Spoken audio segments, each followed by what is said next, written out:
Welcome, everybody, to Millennials Are Killing Capitalism Live. It's good to be with you. It's been, gosh, like a week and a half, maybe. So, I missed being on here. I've been, busy with end of year stuff with family and everything else.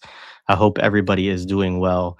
But I thought a good way to just kind of start the new year and have a conversation would be to talk about what we're going to do for our next study group. We do study groups on a consistent basis. We have been reading Ali Kadri's The Accumulation of Waste since October, I believe, and we will finish that up on January 21st. And so we'll be starting a new one in February. And, I thought I could talk a little bit about the selections for the poll. Um, Good to see you, Baba Boom. Yeah, I think they're hopefully other people think they're good selections as well. And I thought I'd talk a little bit about them too, because a lot of times we get very like a lot of people not voting for certain things. And sometimes I think people don't vote for certain things because of our own biases or what we don't know about. I mean, obviously it's because of our own biases to some extent, right? But um in terms of what we prefer, right? Or are interested in. But also, I think sometimes it's just that people don't know much about some of the books that are proposed and thought, so I thought I'd say a little bit about each. I wrote something out on our Patreon along with the poll. I added that link to the show description so folks can vote in the poll. I generally prefer if the people who vote have an intention of actually participating. So maybe I should say a little bit about what participation looks like.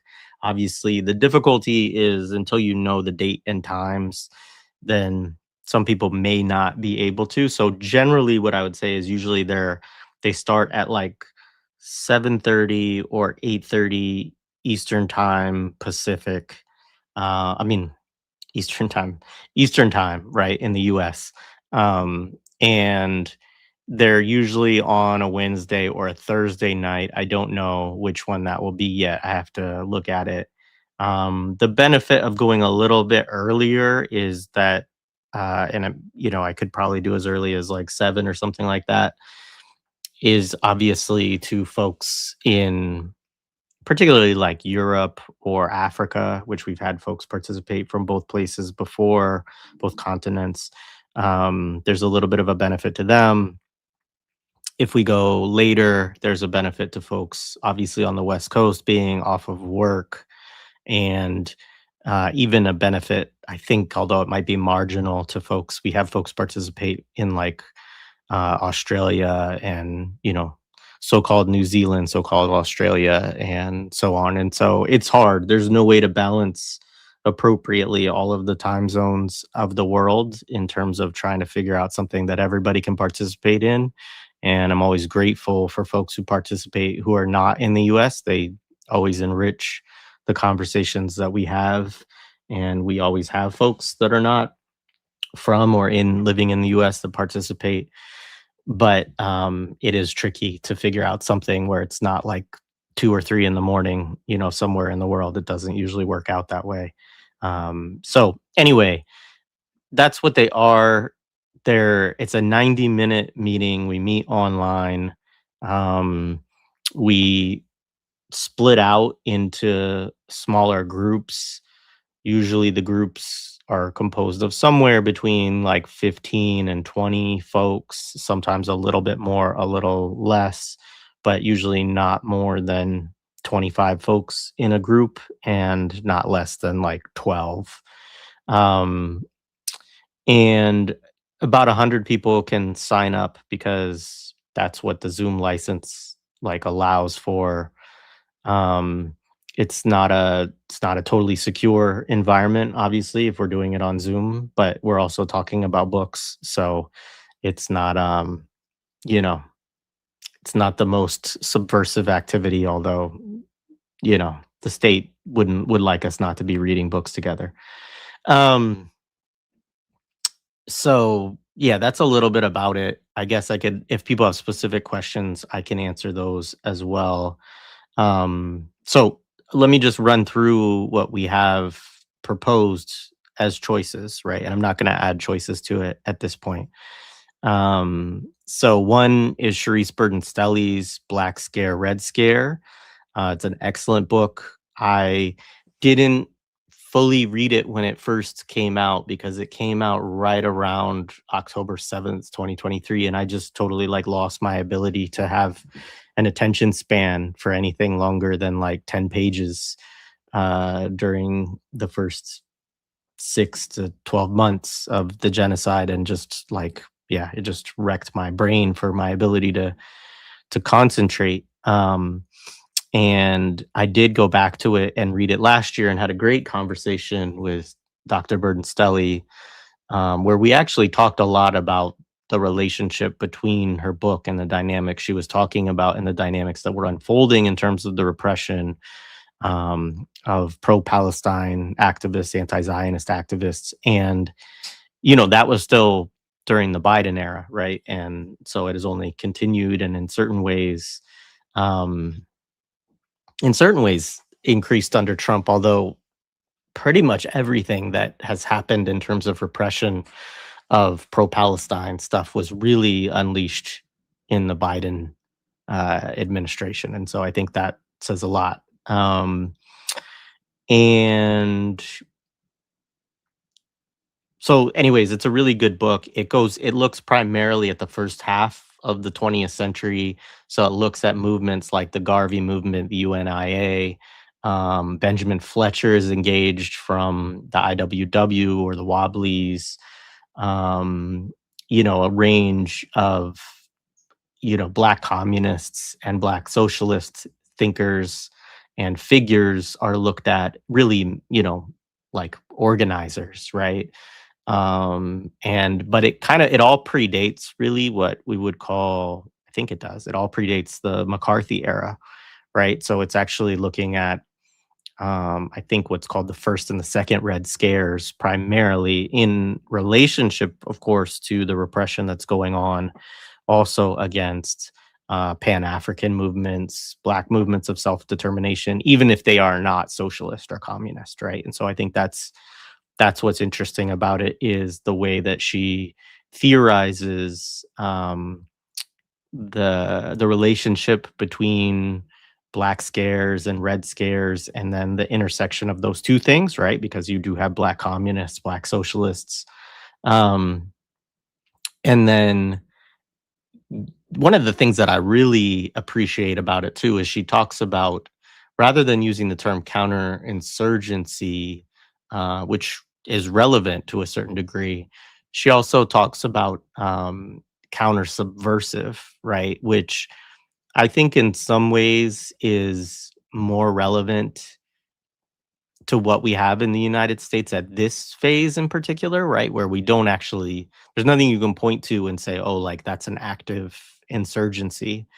And if you read counterinsurgency texts, they're obviously doing counterinsurgency and thinking about counterinsurgency and how to do it even before there is an actual insurgency, right? So preventing an insurgency is a part of the way that works. But I think this discussion of counter subversive that she engages, kind of adds another layer to thinking about, it maybe moving beyond that question too, which we get sometimes of like, well, is it counterinsurgency if there's not actually an insurgency, and should we even be talking about this, right? Because the counter subversive mechanisms operate even when there are not active insurgencies, right? And then when movements, um, anti-colonial struggles, anti-imperialist alignments come up, anti-war movements come up, anti-genocide movements come up, right? These things are already embedded, and there's all these tactics that they can deploy. So that's the first book to talk about. Deculturation, good to see you, man. I actually, this is funny enough because I just referenced you in the end of the year thing, and I referred to our episode together, which we should do another one. Happy to do one with you in January. But I referred to it as controversial, and Jared Ball responded and said something about he wanted to understand the controversy, and I don't think it was deeply controversial. I think most people loved it, but as you know, and I know, there were a few people, in the comments that you were not happy, and I think we should talk about that. So, anyways, we should talk about that and other stuff. So, um, but this one is obviously very much, if folks are on Twitter or Facebook, I don't know who's on Facebook, but the person who first made these comments were on Facebook. But um, Gabriel Rockels, Who Paid the Pipers of Western Marxism, just came out in December on Monthly Review Press. I have not read it yet. I intend to read it. I intend to have him on for another conversation. Folks know I've had him on a couple times already. Find his work really interesting and important. Um, but this book has stirred up a lot of controversy, particularly from. I mean, it's funny to me because it's like it's exactly the people who you would think would hate this book. So the one of the associate editors of Verso, who, I don't even know why anybody would know who this person is other than, these kind of, comments and behind the scenes workings, right? But um, he posted some unhinged, rants on his Facebook that I could pull up in a minute. Um, and you know, I'll pull it up because I think it speaks for itself, and we can read it and you know and talk about it. And to give folks some context before I pull this up, so Verso has published a number of Domenico Lacerdo, who's an Italian Marxist, passed away in 2017, I want to say, something like that. Um, they've published a number of his books, like including his book on liberalism, I think his book on class struggle as well, maybe a couple of others. But, anyways, they've published his work, right? But he also wrote this book on Stalin, which we've done two conversations on as well. Um, and they wouldn't translate it or publish it, right? And folks inquired about that. Like a lot of folks inquired about that, because they were interested in it. And to be clear about the book, it's not a biography of Stalin. It is not a, I mean, I think you can have a discussion about whether it is a defense of Stalin, right? Which I think is the issue that people get really up in arms about, right? Especially Western Marxists and Trotskyists, right? Which is a big, that's a thing that we should talk about a little bit today and can talk about other times as well. Um and look, there's a lot. Stalin has a very difficult, challenging legacy, right? It's difficult to talk about on the left even. And I feel like that is, from my opinion, because I've read the book and talked to the editors of it, because Iskra, to get to that part, Iskra Books did say, okay, we'll translate and publish it, right? Which is how it got into English, his book on Stalin. And it's a book that looks at basically kind of the history of the idea of Stalin, right? Because that's really Lacerdo's sort of work, is around the history of ideas and representations of ideas and so on. So it kind of looks at how Stalin was seen throughout different periods, and it looks at the legacy of, including the violence that was enacted by Stalin, as well as you know, things like famine, right? And this sort of stuff, and forced relocation, like some of these histories, right? That by certain people, they're very clear. They say, oh, this is genocide, right? Or this is this is that. And Lacerdo does a comparative analysis. One, I mean, he engages with the question of famine and whether it was intentional or not, right? But around the forced relocation thing, which did happen, um, he talks about it in relation to other policies by Western liberal democracies in the same period, which in some sense is one of the tricky things for me in reading the book. And if folks listen to the interviews, they can hear probably where I'm coming from on some of the questions. Um, because I would say, well, just because Churchill or FDR did something doesn't necessarily mean that I think it's good, right? And I think what the editors and I think what Lacerdo would also probably say is he's not saying it's good, right? He's just saying that if you're demonizing it as something that's like the Nazis, then you have to also engage in, well, then do we put FDR and Churchill in the same boat as the Nazis and Stalin, right? And so what is it that differentiates these things if you have four different regimes or governments, right, in the same periods engaging in similar policies, right? Representing very different styles of government. Um, so anyway, that's part of what Lacerdo does within the book. He does other things as well. And look, people can be critical of it, but what I appreciate about the Stalin book is I think comes from the same place in some ways that Lacerdo is coming from, and also what I've heard from other folks who are like global South, Marxists and stuff like that, which is that you can't just take the USSR as a whole and just say, okay, this is a project which is terrible, which we should never replicate, right? And sort of call yourself a serious Marxist or Marxist Leninist. You have to actually engage with the history, warts and all, right? And say which of these policies do we never want to do again? If we're never going to do them again, then what do we do when we encounter these sorts of problems, right?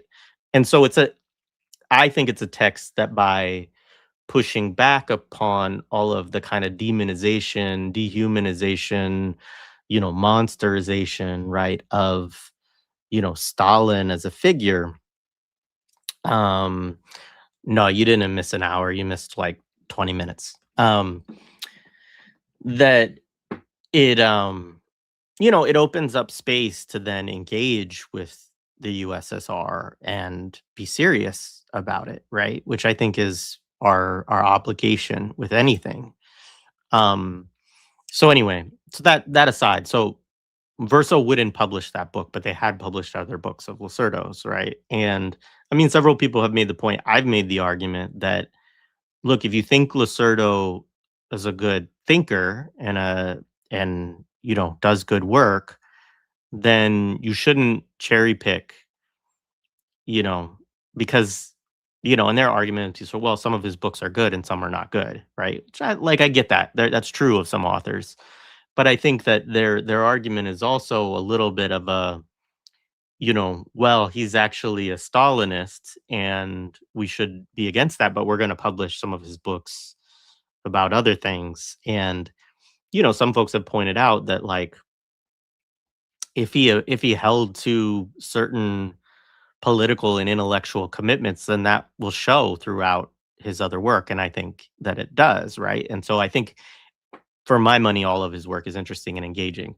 So to Rockhill. So Rockhill wrote the introduction or the preface to the translation of Western Marxism, which was another one of Lacerdo's books that Verso wouldn't publish. And that one, I think, gets to where the controversy is around, Budgeon. That's right. That's his name. And because Lacerdo in that book is very critical of a lot of people whose work is central to Verso's history and their body of like their catalog of books, basically, right? Which is really kind of shitty, right? You think like we're gonna take Lacerdo's Liberalism: A Counter History, right, and publish it, but we're not gonna publish this other book by the same author where he's critiquing, like, our editors and, many of the people that we publish, right? And so that's the thing is there's this kind of, I think, very strong intellectual dishonesty around what gets translated and what doesn't, which is a whole interesting thing. I mean, Louis Alday at the work for, Ebb Magazine, Ebb Books, and Liberated Texts, which I highly recommend, talks about this, like the politics of translation, what, what works and what, specific passages and, letters, right, from revolutionaries who are not from the Anglophone world get translated into English and which ones don't. Like that is a political project in itself, right? And so shout out to all the people, Iskra, Liberated Texts, others out there who are doing the work of translation and trying to do it in a way to expand the kinds of debates because this is really central to the critique of a place like Verso Books, who I should say clearly I like a lot of the books that they publish. Like not all of them. There's many of them that I do not, but they published Walter Rodney's work, right? They published some Lacerdo books. There's good stuff that they publish, right? Um, so it's not a blanket thing, but and this is, I think, where Rockhill gets in, right? Who funded the different thinkers who are important? Who funded some of the institutions? Why? What is the relationship between some of these institutions, some of these conferences, some of these publishers? Are they infiltrated by the state? Are they funded by the state? Et cetera, et cetera, et cetera, right? Um, and so I haven't read Who Paid the Pipers of Western Marxism yet, but I'm interested in that. And let me see if I can find really quick the comments for folks who haven't read them so that they know what I'm talking about. Um, sorry, I bookmarked a bunch of stuff. All right. Um, here we go.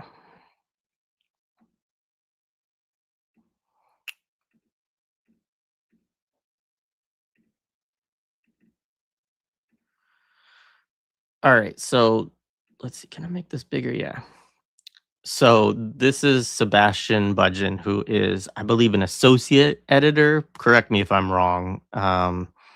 Of Verso Books, right? Which Verso Books, just so people understand this, has a relationship with the New Left Review. It used to be called New Left Books, right? Um, anyway, on the paranoid style. Oh wait, hang on. I'm not even sharing the right tab.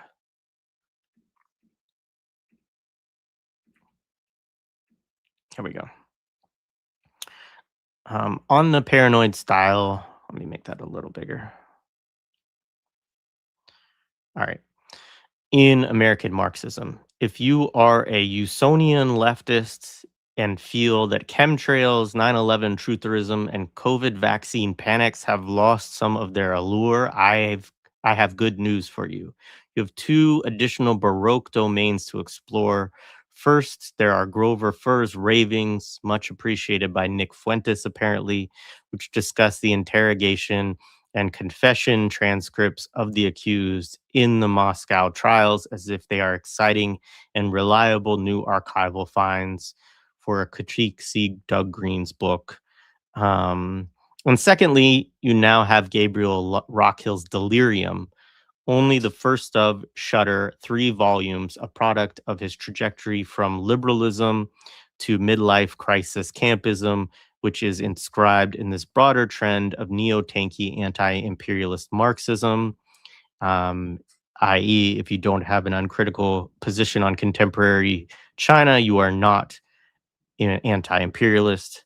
Regarding the latter, see this amusing clip and first look at the people running this podcast, red flags much. Personally, I'm very proud to have played a small role in derailing the publication in French of this book by Le Fabrique.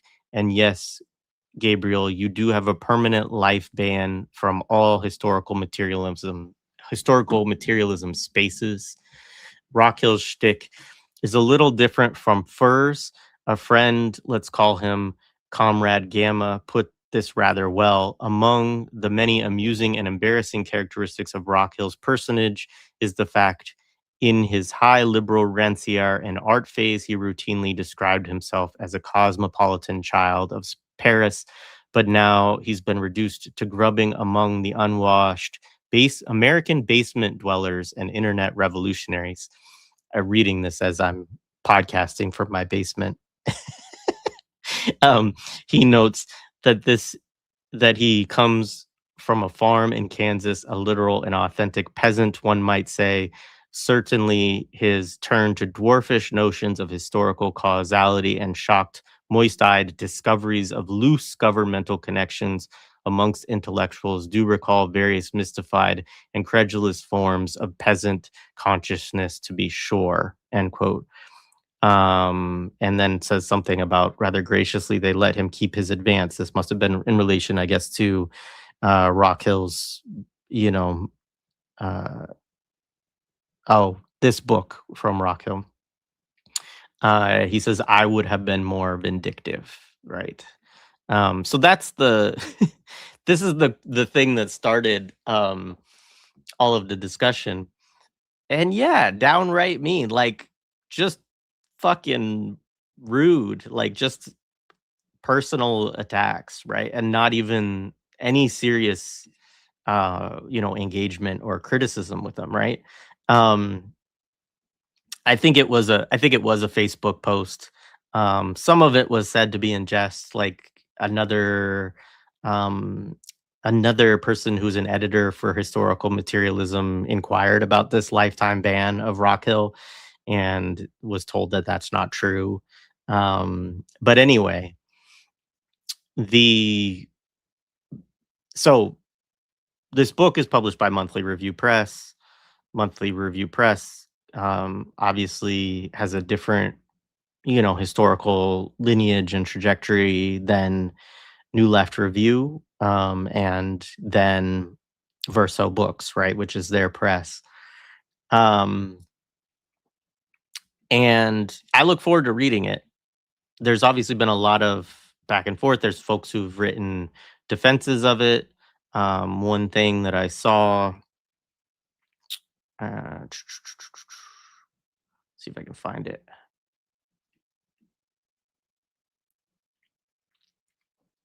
Yeah, let me pull this up real quick.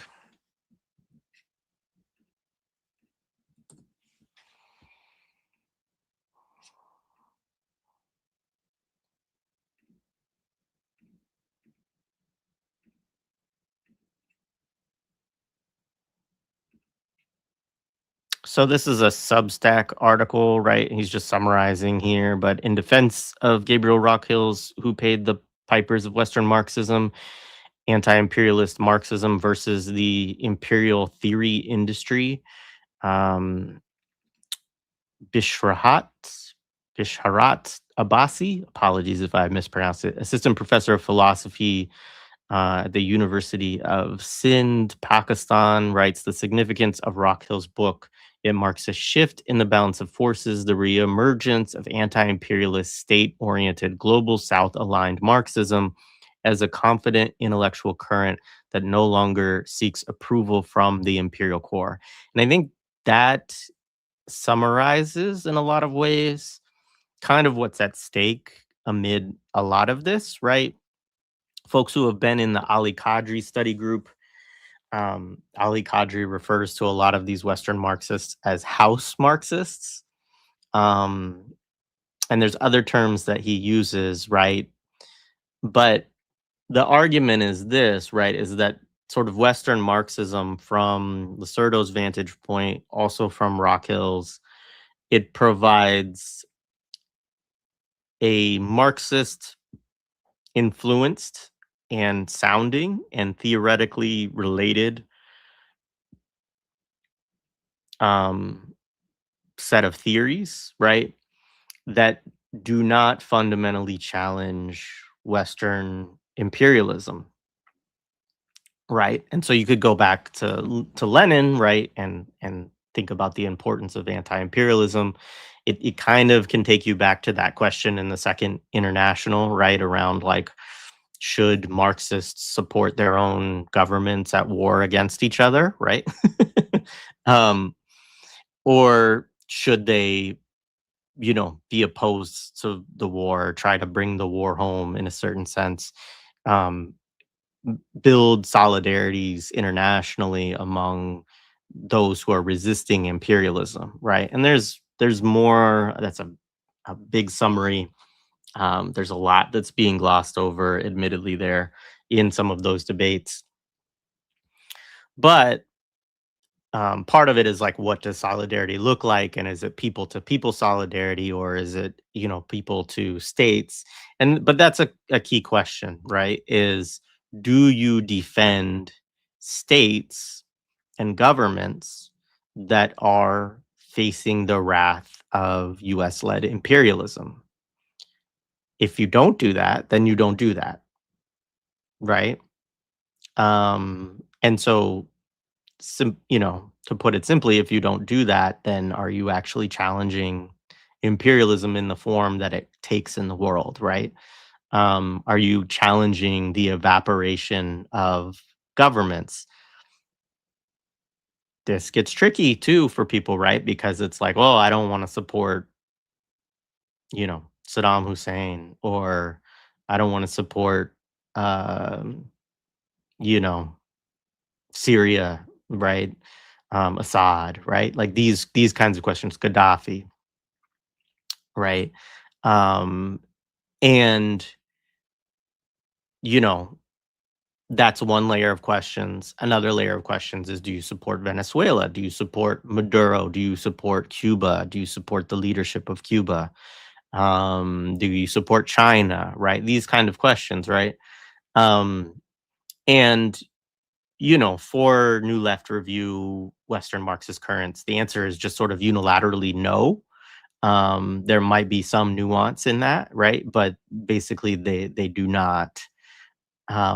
And for the kind of anti-imperialist Marxism, I mean, one of the things that you're saying is that people of the global South need the ability to develop state projects, to nationalize things, to uh, develop their own, healthcare systems, et cetera, right? And anytime they do that, to support national liberation movements like in Palestine, right, to allow the flow of weapons from Iran to Lebanon, anytime that they do that, right, then they are going to become targeted by US led imperialism for doing something that is against their order, right? So, do you defend those projects, right? Um, so that's kind of what's at stake, right? And the anti-imperialist Marxist current, which like Torkel Lawson is an important figure in there who we've had on the show before. Gabriel Rockhill is seemingly more and more involved with these folks. Lacerdo was one of the kind of important, thinkers that is not, is by no means like a leader of it, but it's just something that, I mean, obviously he's passed away, but his work is important here. And then folks like Ali Kadri's work is clearly related to some of the theoretical, work being done here. Samir Amin would be an interesting person related to this, right? So anyway, that's a little bit on it. There is more back and forth if people want to find it online on it. But I do think the fact that anytime somebody's dismissal of a work becomes so like mudslinging and kind of childish, to me that calls into like, oh, that book scares you, or you're worried that it really calls your project out for things. And you know as I said, like, new left Review, New Left books, and Verso books are very implicated by Lacerdo's Western Marxism, as well as Gabriel Rockhill's new book, I would imagine, although I have not read his new book yet. All right. Let me see here. Um,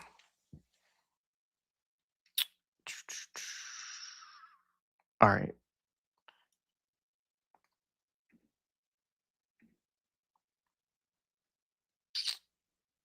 The next book that I had on the list, and for folks who are dropping suggestions in the chat, you'll have to save them for a future one because all of the selections are already up there. There's a poll that's in the show description, the Patreon link at the bottom that you can, um, you can vote in on the ones that are there. But I'm just kind of going through all of the books. So the next one is Ghassan Kanafani's Selected Writings. Pluto Press put this out. I mean, I think everybody at this point knows who Ghassan Kanafani is. If they didn't, a couple years ago, the clips of him, you know, the kind of the sword in the neck conversation, right, with him and the journalist. And so it's a collection of his selected writings. He was obviously a theoretician within the PFLP. He was also, an author of fiction, nonfiction. Wrote the book on Zionist literature that was published by Ebb Books. This also includes, like, each section has like an introduction by folks. So Max Isle, who's been on the pod, and Patrick Higgins, who are both a part of the Anti-Imperialist Scholars Collective. They they participate in that. They write some of those introductions, right? A couple of them. So I don't have a whole lot more to say on that one, other than I'm always up for reading, Ghassan Kanafani and other third world Marxists. Obviously, he's Palestinian. His work is important. His writings are important, and I think it would be an interesting read. So yeah. The next one that I put in the list is Gloria Naylor's 1996, which I haven't read, but I've been recommended many times. And I partly put it on there for a couple of reasons. One is that it is like kind of a combination of memoir and fiction, which I think is an interesting. So stylistically, it's interesting, and it's also different than a lot of what we do here. Like, we did read Wissam Rafidi's Trinity of Fundamentals a couple of study groups ago, and that, in a certain way, I think is a similar book, although maybe the difference would be that the speculation within 1996, Gloria Naylor's book, is on things that she doesn't know about, right? So she feels that she's being surveilled. She feels that, the NSA is watching her, and certain things happen in her life that lead her to that conclusion, right? But the speculative part is that she actually imagines a little bit of, like, what is the NSA doing? What are they thinking about? What what are the figures that are involved? How do they move through their lives? And I think that's really interesting, because I think all of us on the left can develop a kind of paranoid view, which is based in reality, that we are all surveilled. Obviously, I'm on fucking YouTube right now, right? So, we're definitely surveilled. But, you know, between Ring cameras and the million cameras everywhere, actually, we have an episode that's coming up on surveillance that, um, is just not yet been scheduled, but hopefully will be soon. That we have, just this incredible web of surveillance that we live under nowadays. And so, to a certain extent, we all are surveilled, right? But what her book does is something that I think we all do, right? Which is sort of imagine, okay, well, if I know that I'm under surveillance, like, what does that actually look like? And what, if anything, are people doing with that? Um, and what triggers higher levels of surveillance, and what does that look like, and so on and so forth. um and so it's kind of like, and Orasami Burton has kind of talked about this too, right? Like, we know conspiracies are going on all the time, but what's demonized is to theorize about those conspiracies, right? Or to think about, to speculate about what people are doing as they're working against us actively, right? That's the thing that we're sort of pathologized for doing, when in fact it's natural, and it's actually necessary, right, to do a little bit of that. Um, it is not the book, so I haven't read it yet, like I said, but I don't think the book itself is about OPSEC. Um, the conversation that we may have a little bit of a discussion about OPSEC for sure. I'll link, so in the comments, that is a review of 1996, which is on Liberated Texts again, which I've mentioned a lot. I highly encourage people to read Liberated Texts. It's a really great source for books that, let's see, does Louis describe a, yeah, here, let me read this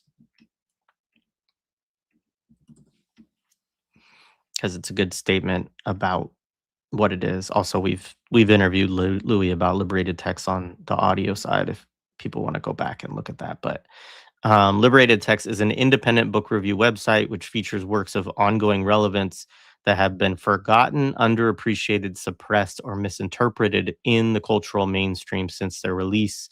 Although not exclusively, we are interested in texts with anti-colonial, anti-imperialist themes and those related to the history of Marxism, communism, and revolution globally.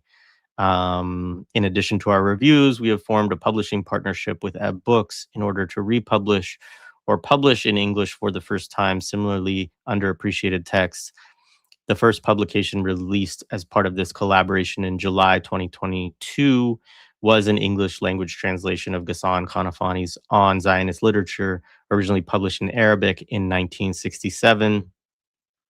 Now out as well is Sabri Jaris's The Foundations of Zionism, which we interviewed Louis about 2 months ago, I think, translated into English from Arabic by the author's daughter, Fida.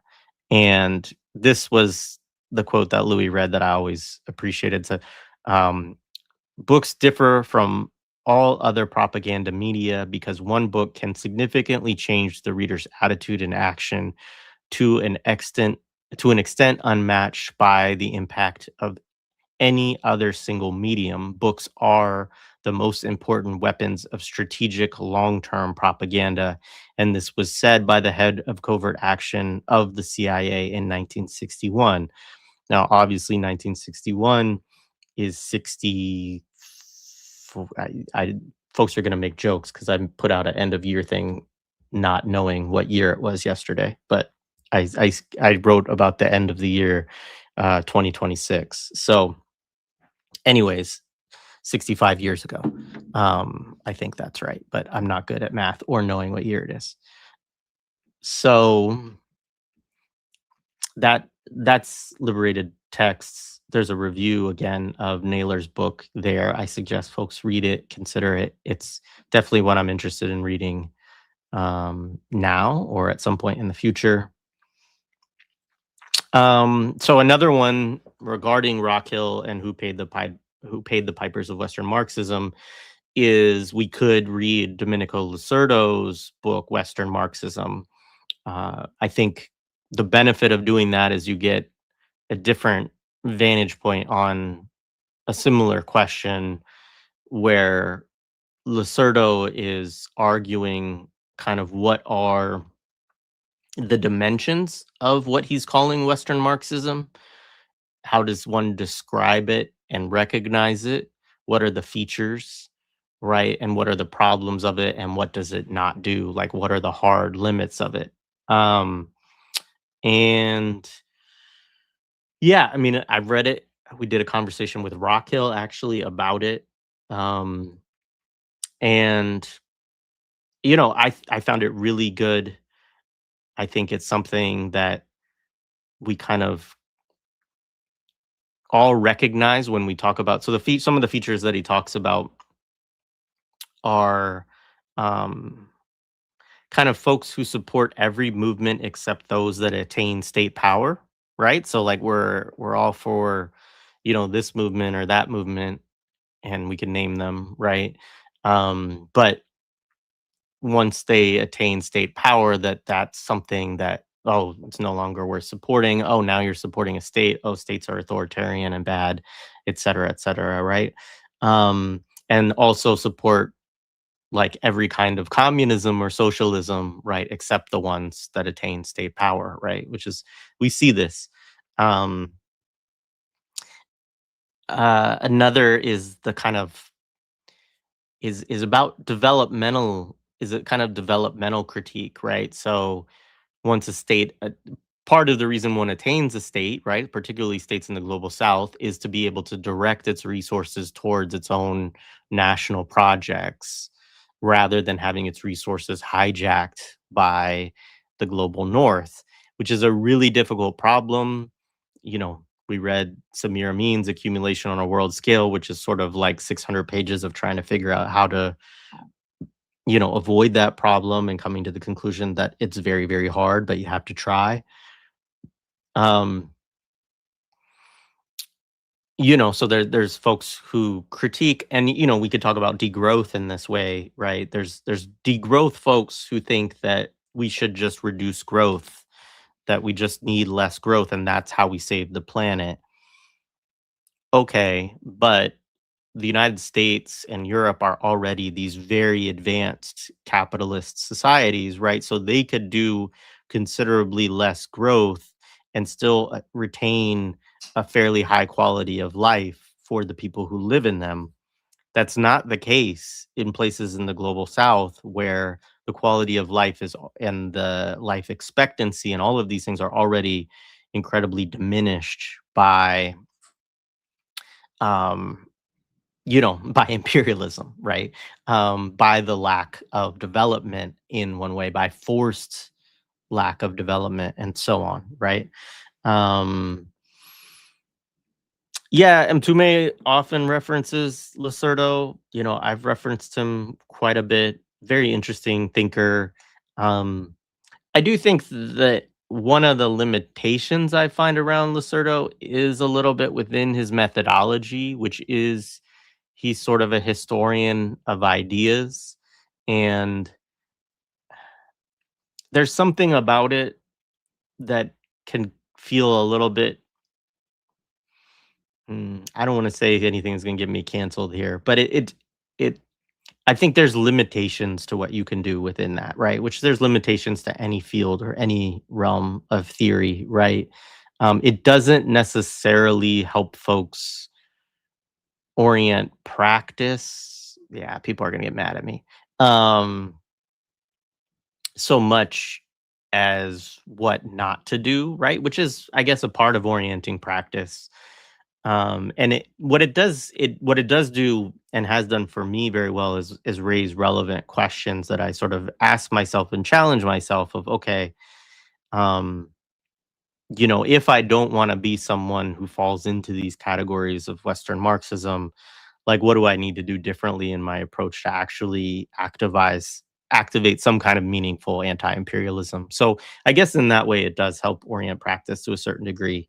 um, but I do think that there are some things in particular, like with the Stalin book, as I mentioned, just to give, like, again, go back to the Churchill, FDR comparison of Stalin, of somebody telling me that Stalin and FDR and Churchill are all similar on certain policy elements doesn't necessarily lead me to being more interested in looking at the history of the USSR, when I think we should be interested in the history of the USSR. So I don't know. Um, the other piece, though, that I think is really interesting in what Lacerda identifies, and he's not the only one, but he does talk about it quite a bit, uh, is having a messianic view of communism or socialism, and this being a feature of Western Marxism, which makes a lot of sense to me. It makes sense to me because so many of us are raised in a Christian view where our our viewpoint of communism in our minds, I think, looks a little bit like we were told heaven looked by our parents or our ministers or whatever growing up, right? And so what does that mean? It means that you think all of the world's contradictions and challenges will be overcome. And you can see this a little bit within Marx too, right? Which this is actually one of the oddly, interestingly defenses brought up by those implicated in the concept of Western Marxism, right? So, like the Verso Books crowd, they don't like that they don't like this messianic critique because they kind of want to retain it, I think, right? You want to retain, and I get it on on some level, right? If we don't have some kind of theoretical, guideposts of where we want to get, this raises certain questions. Like if we are, Marx sought a stateless society, are we actually talking about a stateless society, right? This is an important question. Um, so putting that aside for a second, the way Lacerdo talks about it, though, which I think, like in the Stalin book, for instance, is that after the revolution, right, there were certain folks that had maybe an anarchist background or more of a utopian expectation of what communism would look like that wanted to jump into, okay, let's do communes. Um, I don't want to worry about sharing the food with other people because we're going to do our own commune here. Um, I, don't want to go back to work in the factories, right? Because we're beyond that. I want to abolish money, right? And what Lacerdo says, like, look, like there were debates around this stuff, and this is the way the debates went, and this is why they played out the way that they did. But at some level, it becomes a question of, like, in an actual revolution, obviously there's questions of what are we going to do, right? And how do those choices, like, even, how does our desire for this ultimate unfettered freedom actually impinge on the ability of the new society to advance towards a greater freedom for all, right? There's a lot theoretically there to wrestle with, but on a practical level, there's real questions. And some people are going to be down with the project and some people are not. And then what do you do? Right. So that's really important. That's a good question. And I think that it is true very often that the people who espouse a Western Marxist framework, at least as Lacerdo and Rockhill are defining it and looking at it, that when something is achieved, they want to still be most engaged in the project of critiquing it, even when they're not involved in it, right? So we're sitting here in the United States and we're saying, yeah, Cuba should do this, Venezuela should do this, right? It's like, yeah, but they're actually there, they're smart, they're having their internal debates, etc., right? And they're choosing they're engaged in a historical process that's based upon the people there and the decisions that they're making. And who are we to sort of armchair revolutionary that from, 2,000 miles away in the state that has, missiles pointed at it? I think that's a real question too, right? Um, so yeah. Um, I'll come back to the chat. There's more stuff in the chat. So, anyways, that would be Western Marxism. I think the benefit of it is that maybe it would provide a little bit more of a backdrop to Rockhill's work, but I also think that, and it has value in its intrinsically as its own book. Um, but I also understand if people want to jump right into the thing that folks are, debating online, so that we can take a position on that too. It's cool. Um, all good choices. The next one would be Toni Morrison's Song of Solomon. And actually, I mean, this is one I'm a little bit ashamed to say, but it's true. I have read a lot of Toni Morrison's work. Um, I was an English lit major with Africana Studies emphasis in undergrad. I didn't do any graduate school or anything like that, but I read a lot of folks like Morrison, Baldwin, et cetera, right? Like that's what I did a lot in undergrad. But Song of Solomon was not a book that I read in an academic setting, and it's not one of hers that I ended up reading. I've started it a couple of times, but I haven't gotten through it, and I would like to. Um, and it comes up quite regularly on the podcast, right? Dylan Rodriguez has brought it up multiple times, talking about the 7 days in it. um, Felicia Deneau, I believe, references. She definitely talked about Morris, but I think she also talked about Song of Solomon a little bit in one of the conversations we had. Actually, the one that had Dylan in it as well, thinking about Morrison and George Jackson. Austin Cole's audio episode that we just released, where he talks about the concept of rootedness. He's also thinking with Song of Solomon in the pieces and in that discussion. And then, of course, like Hanif Abdurraqib always cites Morrison as the greatest writer in the history of the state of Ohio, where he's from, and I is definitely in the top. I don't want to be too, top five for sure. And and other conversations, she's come up, and I think that there's a thing that we do a lot of times, those of us who are into theory and Marxism and stuff like that, which is just kind of dismiss fiction. Some people love fiction. I do not read a lot of fiction. But what's funny is that there's not really that much difference between fiction and theory, right? Um, and fiction is can be a kind of historical theory, or and so I think Morrison is an amazing writer. I love the books of hers that I have read. Um, and it's come so highly recommended that, yeah, I would love to read that with folks as well. Another one is Amilcar Cabral, and the book is specifically Revolution in Guinea, which is one of the selections of his work that I have but have not read. I've read Return to the Source a couple times. We did a study group on Return to the Source. I've read pieces. I've read oh, I can't remember the name of it, but another collection that was put together by Inkani Books in South Africa. We interviewed the editor, Efemia Chella, on it. It's not coming to my mind, but so I've read a couple of different collections of his work. Always one of my favorite theorists and practitioners to read, person who actually led a revolutionary struggle. I think that it's really valuable and important to read people who actually engage in struggles, right?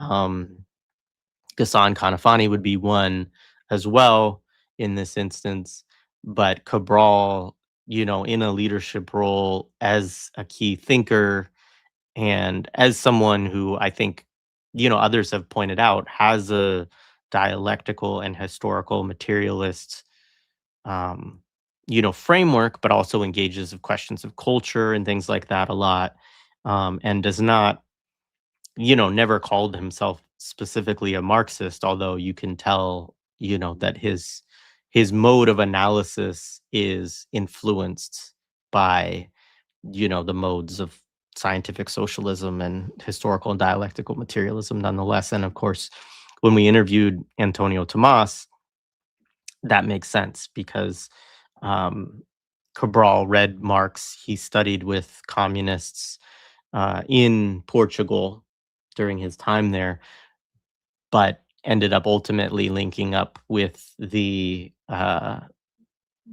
the other African revolutionaries there at the time, and kind of not becoming a part of the Communist Party there, in part because of their Western Marxism. So anyway, meaning, and that's, I don't think I mentioned this. Another key feature of Western Marxism is whether you actually support anti-colonial struggles, right? Which some people I think do support anti-colonial struggles, but don't support, governments that are under the boot of imperialism, which again is a different, again, it's a debate. Um, but it's a debate with very real stakes, right? Um, but there are also many people who don't support anti-colonial struggles and still call themselves Marxists, and that a lot of those folks are at least welcomed into these sort of Western Marxist institutions, right? And so then the question is why, and what does that mean? And obviously, there's histories of that within the U.S., right? Of people, abandoning the Black liberation struggle, or not taking seriously the struggles for indigenous sovereignty and liberation, decolonization, and so on and so forth. But you also get it in this kind of like, I mean, Zionism is frankly one of the ways that it shows up, right? I would hope that being a Zionist Marxist would be a contradiction in terms. But for many people, it has not been. And I think that's one of the things that both Lacerdo and Rockhill's work shows, at least in some of the past, as like Western Marxism points that out, is that a lot of these folks don't actually support Palestinian liberation and want to hold on to the Zionist project in some way, right? But still call themselves Marxists, right? Um, and then the last one that I have in the poll, um, is Lenin, imperialism, the highest stage of capitalism. I think I include this in like every poll, and it never wins. And at some point, I'm just gonna like impose it authoritarian style and say we have to read it.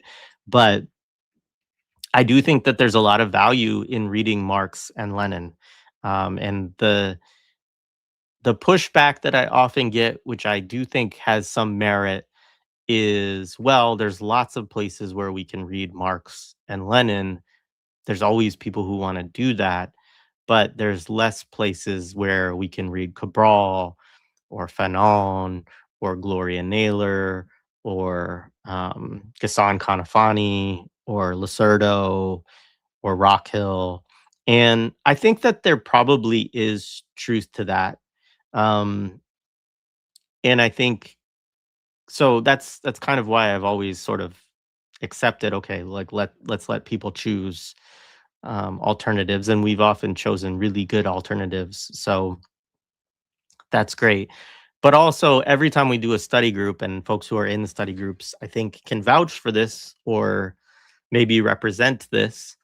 There are always people who we come upon these terms and they don't know what it means. And somebody's like, oh, well, and sometimes this is me too, because some of the stuff I'm not, of course, read everything by Marx or everything by Lenin. That's a lot of fucking shit. Um, but they find a term and they're like, I don't know what this means. And somebody's, oh, it's this part of Capital where he lays this out and explains it. Or, it's this part of imperialism, or it's this part of left wing communism and infantile disorder. Right.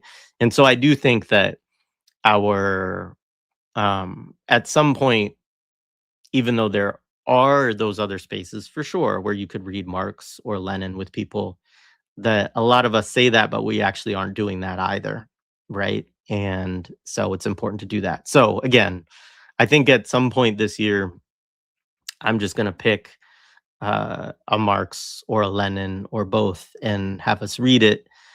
But Imperialism, the highest stage of capitalism, is obviously a very important text in the elaboration of imperialism as, a function or a feature of monopoly capitalism.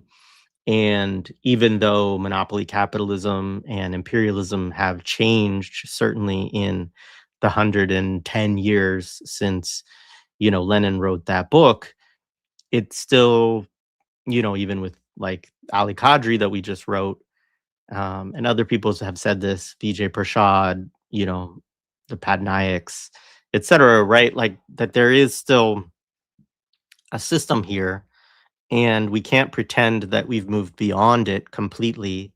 We can talk about how it's changed and evolved and developed and what's different.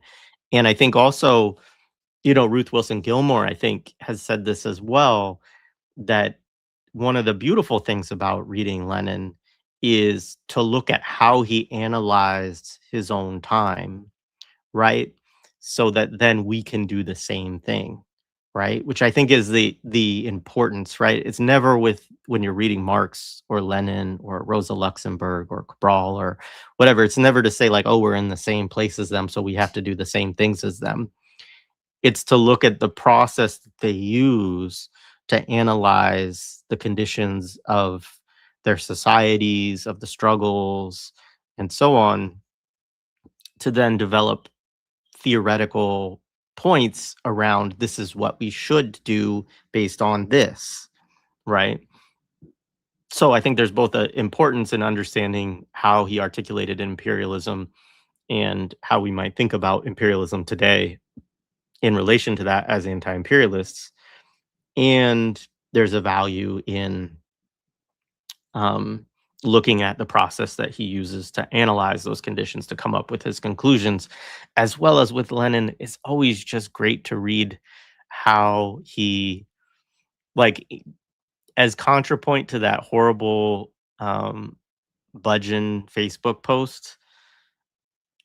Yeah, it's true. Marx and Lenin could be quite petty sometimes, but there usually was actually valuable, there was something on point being said rather than just invective or just rude shit about another person. All right. So those are the books. Um, Let me look at the commentary. No, it is not one book a month at all. So we usually do 3 to 4 books a year. I would like to we only got 3 last year because we chose really long books last year for the most part. We read 2 books that are in the 600-page range. I would love not to do that this year, not because there's not great stuff within the 600-page range, but because it just takes a very long time. Um, and because there's a lot of good stuff that we can read that's shorter too. And I think that, you know, attention spans, life changes, all of these things. The ones where we read a really long one, it usually starts out with 100 people, and by the end of it, there's like 20. Um, and I would love to keep us in the 50 to 60 range by the end of it if we could sometimes. Um, uh, so the way it works is we read usually a chapter or about, it used to be 20 pages, 25 pages or less every week. We've also blown by that rule in part because we were reading 600 plus page books and we knew that we'd be reading them all year if we went that way. So we have in some of the recent ones required more reading on a weekly basis. But, if we pick something in the 150 to 300 page range, realistically, we can do it, I think, in the 25 to 30 uh, page a week, kind of session. So a lot of times they are between like 5 weeks if it's something really short to 10 weeks. The ones where we've done 600 have usually spilled over about beyond that to like 12 or something like that, or a little more even. But that's long, a lot happens in that period of time. And we try to ask people to commit to coming to like 80% of the sessions if they sign up. And just to be clear, if people have missed it, signups are not yet open. They will be open in, you know, we're going to finish up the current one we're doing in January 21st. So sometime before that, signups will be open. They'll be posted on our Patreon. That is where You need to register. You do have to be a patron in order to sign up. That can be done for as little as $1 a month or $10.80 per year. Also, people have gifted me and Josh some memberships to give away to folks. I think we have 5 now. So if there's anyone for which the dollar a month or $10.80 per year are a burden, you're unemployed, you're a student, you don't have a way to earn money right now, or you just really need it, then just, let me know, reach out to me. Um, I'll pull my email up on the screen. You can email me and I can grant you one. But and also that's, as I posted the other day, folks who are patrons, if you want to gift patron memberships to other folks, that's another thing that you can do. That's not it. What am I doing? Um, that is my email. So if folks want to email to get that, they can. Um, yeah, dude, it's nerdy. It's collective nerding out, and it's a lot of fun. Um, And yeah, the other thing too, we feel like, so a lot of book clubs do that thing of like, hey, we'll read a book, maybe the book's 200 pages, we'll read it all, we'll get together and we'll discuss it. They discuss for an hour, maybe 2. I don't know how you like, no offense to people who book club that way. And I think, you know, look, anything that gets people reading and coming together is good in my opinion, as long as they're reading something that doesn't suck. But you w- if you read 25 pages of any of these books, there is more than enough to talk about with a group of people for 90 minutes, right? And so all I would say, and folks in the chat can agree or disagree or verify or say I'm full of shit. But I think that there's a richness and a value, and there's always like there's really brilliant people who come to them, and a lot of times I just like to sit back and listen to folks as we talk. Everybody is invited to speak. um a lot of folks do, some folks just listen, right? That's up to you, but we encourage people to do the reading. We do take notes collectively. We share our notes internally, we don't share them with like the world. And so you get to a deeper read on the books, I would say, than even you get in a lot of college courses. um it's also a more, you're not, in college courses, you're always sort of contending with the fact that you're in this bourgeois institution, and you have to kind of both sides everything, and what do we think about da da da da da. You're engaged in reading with a set of people who share a lot of your political commitments, maybe not all, I'm sure not all, but that's also a space for really interesting dialogue, discussion, debate too, which is something that we encourage, right? Is that you may be an anarchist, you may be, you know, whatever you may be. With Afro pessimism, we've engaged folks. Pan Africanism, Marxism, Leninism, Maoism, right? We have people who come with different political commitments, and it's a space where we can discuss, you know, different aspects of a text and how we read it, and learn more about each other and those political commitments. And I think it helps people, evolve and deepen, as well as just build, kind of relationships and kinships with folks, which I think is something that's frankly often lost, especially in, if you were only engaging with our work, for instance, on the YouTube show, or through audio podcasts. Maybe you do have study groups that you're a part of and organizations you're a part of and all of that stuff, and that's often the thing. Like, people ask for it, oh, I have to miss this because I'm going to a meeting. Like, great. Like, I encourage people to do real world organizing and study and stuff like that if they can, or to be involved in organizations. Um, but for a lot of folks, they just aren't, or there's just not maybe good space for that where they are, and or it's just something that practically fits into their schedule, and is also the connection of people that are not in their community, right? So there's a value of that, and a value of connecting with folks who are, you know, looking at this text coming from, a Southeast Asian background, or an Iranian background, or Pakistani, or, continental African, or European, or, Australia, right? And so, like, you just, seeing what people are dealing with in different places too through the discussion in some ways. How diverse is the group? It's pretty diverse. Yeah. There's always plenty of white folks, but it's pretty diverse. Folks could, feel free to weigh in on that in the chat. Um,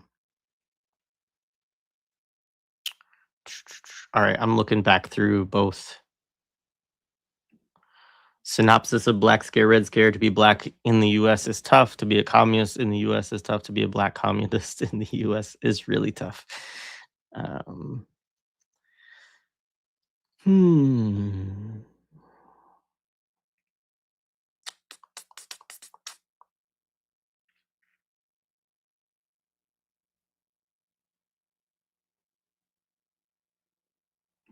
Yeah, Steven's been in a bunch of them at this point. You might. That's a good question. Does Steven have the WWE belt for the most study groups? There's a lot of people who started earlier than you, Steven, but I don't know that there's many who have been uh, as active and consistent for a sustained period. Lots of other good.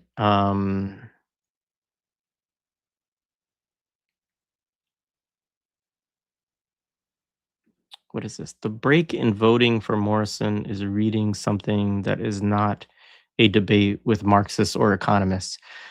I plan not to do any economists this year. No offense to the economists. I had enough economy last year. Um, I mean, Toni Morrison's just a great writer, and also I think just a really interesting person. Mm,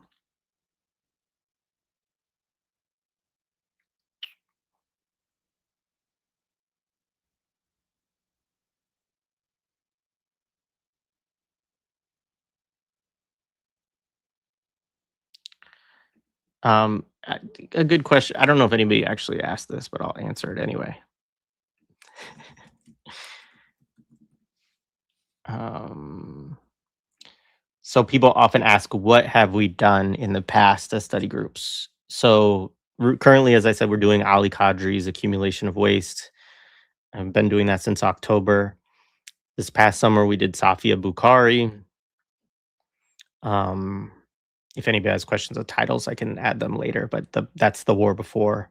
Um, Samir Amin, accumulation on a world scale, we did in March. Gosh, did we do March, April, May? June? We read that over the course of 4 months, which is pretty crazy. Um, in last winter, we did Blood in My Eye by George Jackson. Um, Starting last August, we did Trinity of Fundamentals with Wissam Rafidi. Last June, we did Tip of the Spear by Orasami Burton. Last February and March, I'm saying last, I'm talking about 2024 now. We did the Counterinsurgency Field Manual. Before that one, we did a Sylvia Winter study group where we read a piece of hers called Human Being as Noun on Human Being as Praxis towards the autopoetic turn, overturn, over return, a manifesto. Um, and In 2023, we read Wretched of the Earth. This was one of my favorites. We did Fanon's Wretched of the Earth alongside James Yaki Sale's Meditations on Frantz Fanon's Wretched of the Earth. Uh, we read also Mao on Practice and on Contradiction that year. Um, we did Black Marxism before that by Cedric Robinson. We did Night Vision by Butch Lee and Red Rover before that. Before that was All Incomplete by Stefano Harney and Fred Moten. Before that was Kwame Nkrumah's Handbook of Revolutionary Warfare. Before that was Cabral's Return to the Source. Before that was Venezuela, the Present as Struggle. Before that was a study of the League of Revolutionary Black Workers, primarily Detroit I Do Mind Dying, but we also read a little bit of other stuff because it was a study of the group rather than the book. Before that, we read, I think it was the last, but an interview with Cedric and Elizabeth Robinson that's in Futures of Black Radicalism. Um, we read before that an interview that Sylvia Winter did with Catherine McKittrick.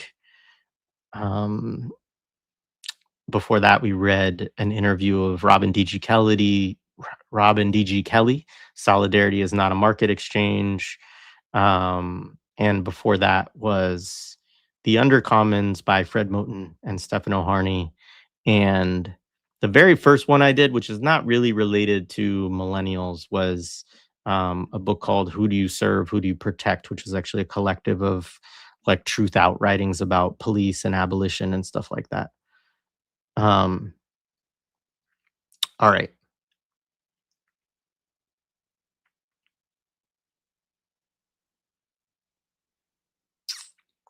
Any questions? Can be about the study group. Could be about other things. Does Patreon have ranked choice voting? It doesn't. It allows people to. I could set it so that people could pick more than one choice, but I feel like that sets up for all sorts of foolishness. Um,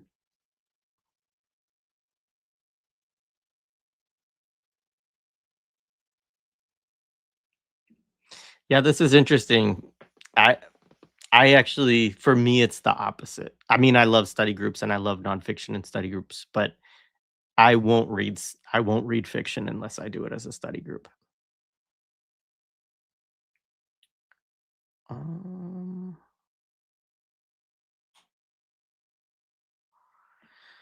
yeah, so disability. So there definitely are folks with disabilities in the group. Obviously, there's a lot of different ways that disability looks like. It does. Obviously, it's audio. We do have closed captioning on, so you can do that. Um, we do ask people not to record for security reasons more than anything else. So that, could be a barrier for some folks. But we do keep the notes as well. Um, it's not perfect there. I would say, as I always say, we have a set of commitments and expectations and things like that, which is like, and one of them is always like, we're always open to dialogue, right? So if there are things that are, can be done to accommodate different abilities, then we'd try to do what we could. The other thing too, though, that is a can be a challenge is just the volume of reading.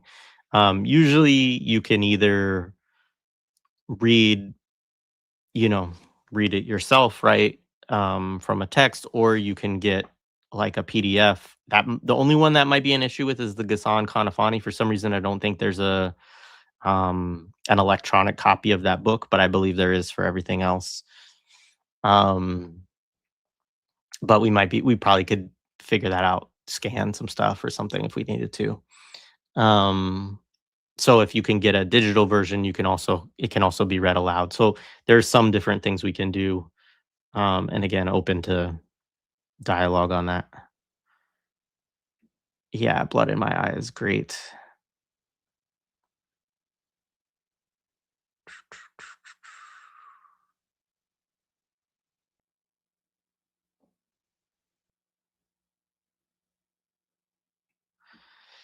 Man, I love James Jockey Sales, and yeah, I wanna do more on him. Actually, I need to reach back out to somebody because we were supposed to do a kinda, like, biography discussion of him with an elder who knew him, and organized with him, and, yeah, there's a couple of things I need to do in that vein.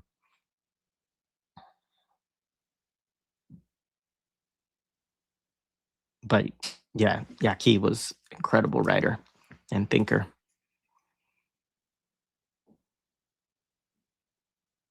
Also, I just wanna say, like, if you missed like, there's no prior requirements, it that definitely the group can be tricky, I think, if you have not depending on what we pick, right? So, like, Samir Amin, and Kadri to an extent too, I think it's fair to say. Those books are more difficult for people who are like, "I'm just getting into this stuff," right? I do think the study group helps with that. It's a lot easier to have the group and have other people talking and trying to explain and summarize and offer their thoughts and ask questions, who have read more and who can say, "Oh, well, he's talking about this here," right? So I think there's a lot of utility of the study group, even if you kind of don't know what you're wading into, if you're interested in these types of books and this type of work. But I do think that there is a value to reading, you know, the Communist Manifesto, critique of the Gotha program, imperialism, state and revolution, and all of those things, to get a backdrop. And so I don't think that it is a necessity. And I'd say a lot of the people who have been in the groups have probably not read a lot of that kind of work. But sometimes you just miss references, and then you can bring them to the group.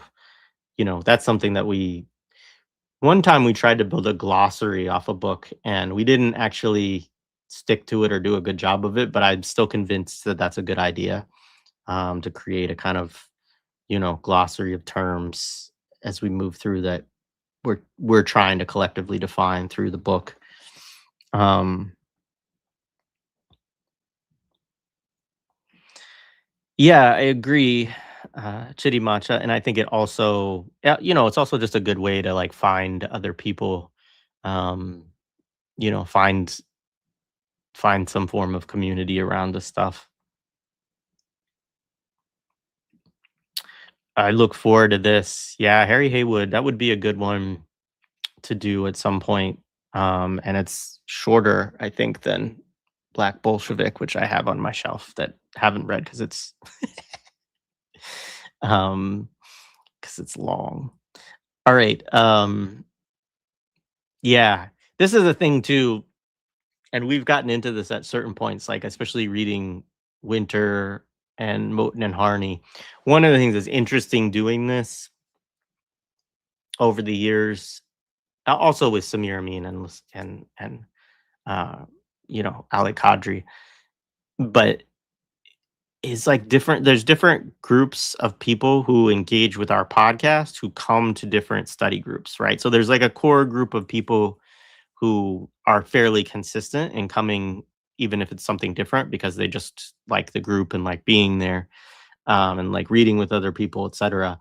But like sometimes you get like a huge influx of grad students, and sometimes you get like a lot of people who are like organizing in certain spaces, and sometimes you get both. And so it's always just interesting. But I think some of that has to do with what people like to read and people trying to tackle stuff that's difficult for them to comprehend all by themselves, or knowing that bringing a group of people together that they'll be able to get a better understanding of it than they would if they read it themselves. So I think that's one of the things that's tricky about the study group is that, yeah, there is a value probably in all of us getting together to read something basic, not basic, but maybe a building block of some of this other stuff. But people like to jump to something that has like all kinds of theory and stuff going on in it. I think because it's difficult for them to read themselves and they want help from others putting it together. And that also is a very rewarding process, even if it is like the way that works for me a lot of times is like frustration during the week as I'm trying to read through some of this. And then like a really cool feeling during the study group when one, that frustration is reflected by other people, but then two, usually there are some breakthroughs in understanding of like, oh, like that's what they're talking about. I didn't get that. Or, oh, that's what that's a reference to, because you get people, and this is part of the thing about the types of diversity, you do get people in the groups who just like maybe they're an economist or maybe they study um some weird, not weird, I don't mean to be like that, but they study some specific thing, and so in their field what this author is talking about is something that they had to study and learn to understand, but a lot of us would never read it, right? So, yeah. Um,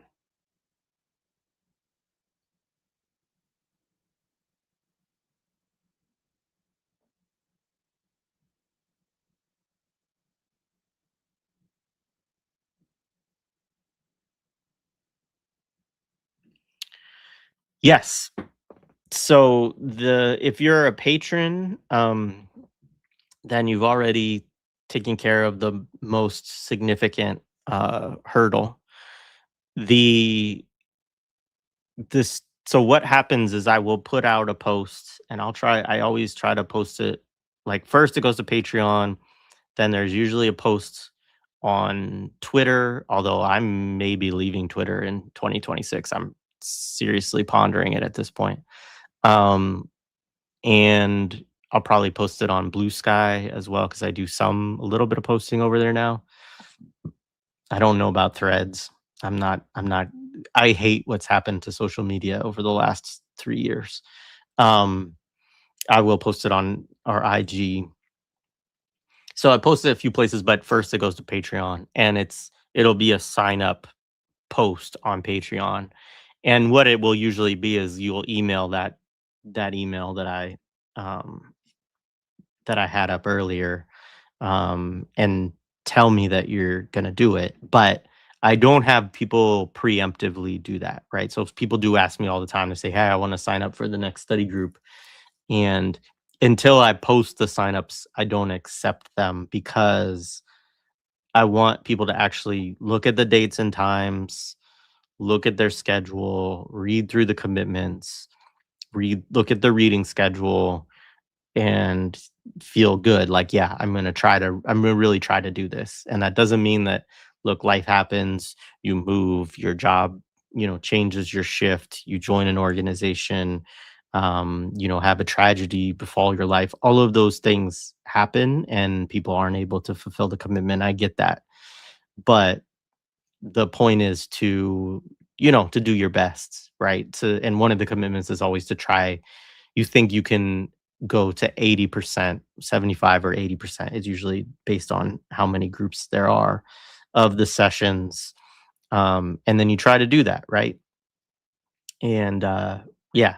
But there's wiggle room around that. Like people ask me and stuff comes up, and so yeah, but that's the point, is that we do as a study group want folks who are going to try to be engaged and consistent, because I've done it when that's not the case, when people can just come and go as they please.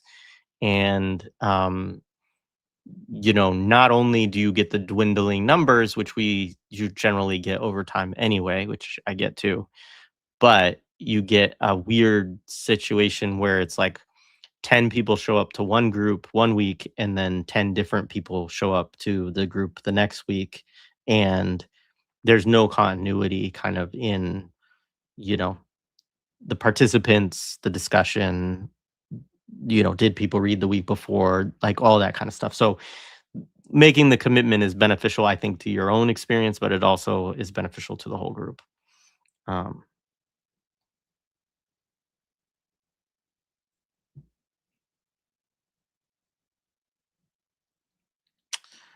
uh, so I think it's just the same. I think it's Mac Cat. So yeah, I'll find them real quick.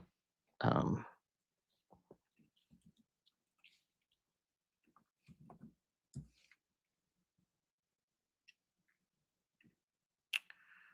why does Blue Sky make me sign in every time? Yeah, it is. Hang on, I'll pull them up.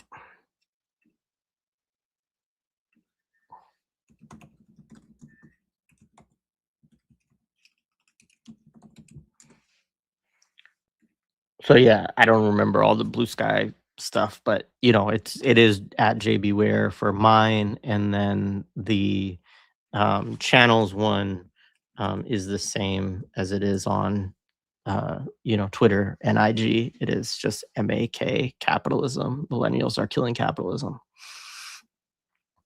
Um, yeah, maybe I'll take some. Um, if I had a favorite book, what would it be? Hmm,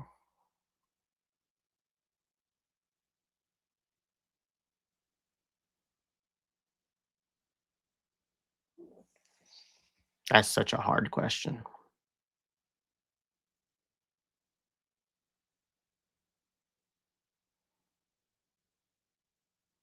I'll just name.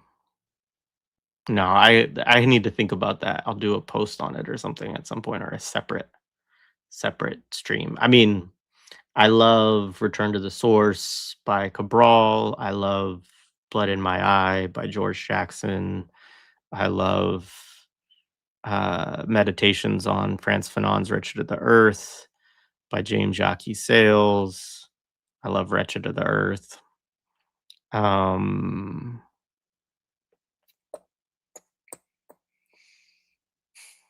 yeah, I don't know a favorite.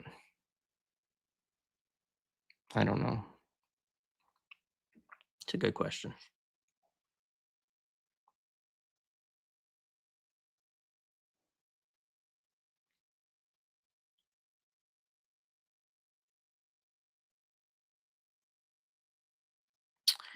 Yeah, this one flashed through my mind as a potential favorite, and I, you know, I don't know what my, I don't know if it's a favorite, but it's a favorite. I don't know if it's the favorite, but it's a very good book. Um, and that was a really good study group.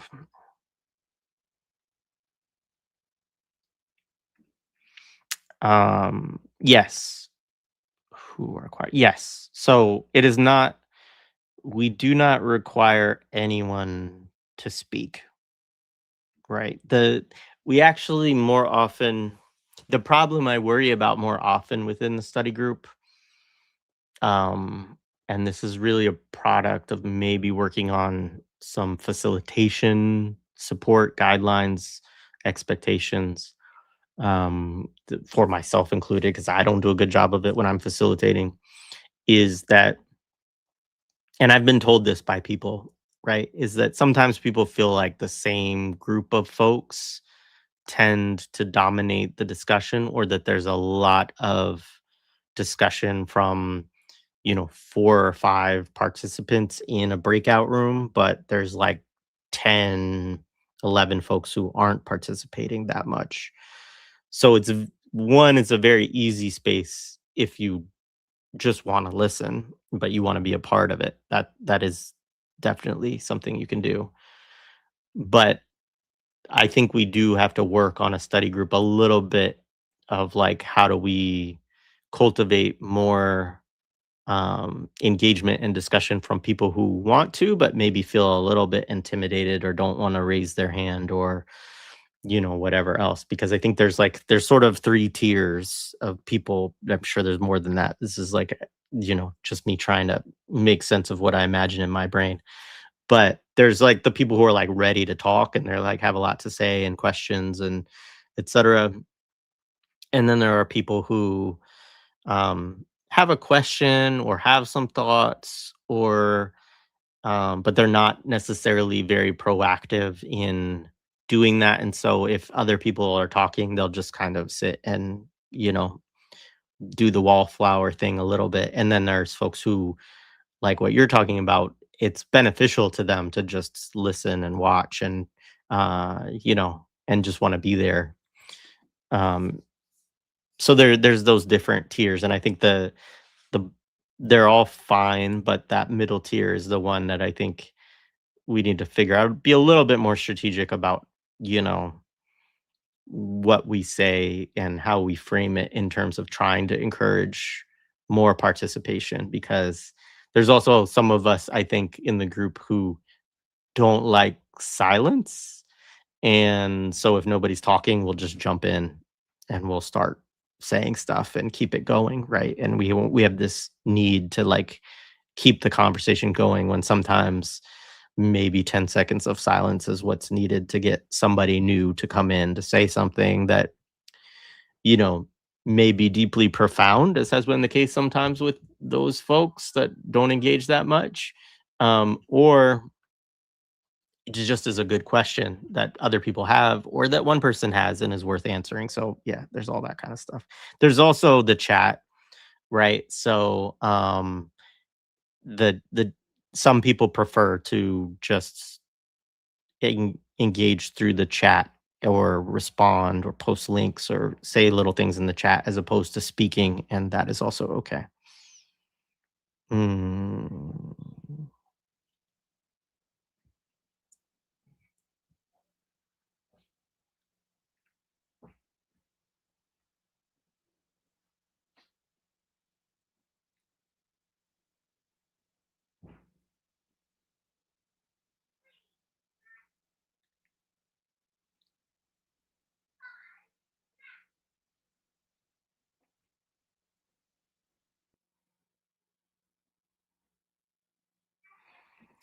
Yeah, this is the thing too, is like I think this is a concern we have to get over to some extent. And it's a question of I think that touches on the question of surveillance, right? Which is a real thing, which is like that we don't actually know everybody who's in the group.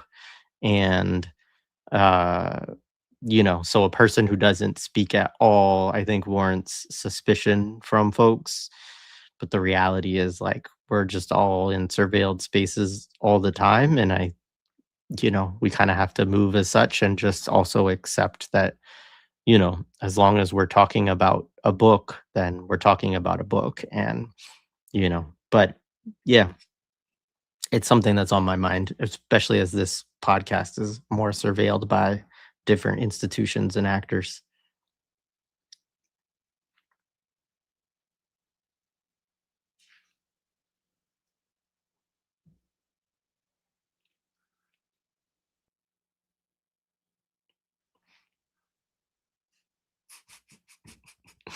I'm sure.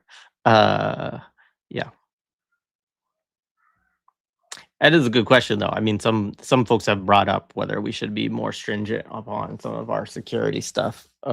Just even around, where we take our notes or whatever else. And I don't know.